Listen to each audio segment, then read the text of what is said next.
సినీ నటుడు జనసేన అధినేత పవన్ కళ్యాణ్ పై తాను పోటీ చేసి కనీసం 10 ఓట్ల తేడాతోనైనా విజయం సాధిస్తానని టీడీపీ ఎమ్మెల్యే జలీల్ ఖాన్ ధీమాను వ్యక్తం చేశారు. ఎన్నికలంటే తనకు భయం లేదని జలీల్ ఖాన్ చెప్పారు. తాను ఎన్నికల్లో ఎప్పుడు పోటీ చేసినా విజయం సాధిస్తానని ఆయన చెప్పారు. సినీ నటుడు పవన్ కళ్యాణ్ పై పోటీ చేసి విజయం సాధిస్తాననే ధీమాను వ్యక్తం చేశారు.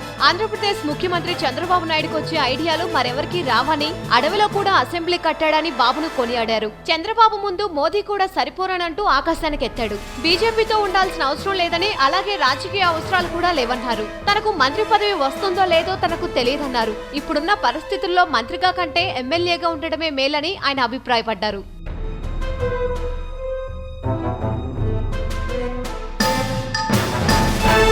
అయితే లైక్ కుదిరితే కామెంట్ పెట్టండి. ఇలాంటి ఇంట్రెస్టింగ్ బ్రేకింగ్ బిగ్ న్యూస్ మాకు తెలిసిన వెంటనే మీకు తెలియజేస్తాం. దీనికి మీరు చేయవలసిందల్లా ఇక్కడ కనిపిస్తున్న సబ్స్క్రైబ్ బటన్ ని నొక్కి సబ్స్క్రైబ్ అవ్వండి.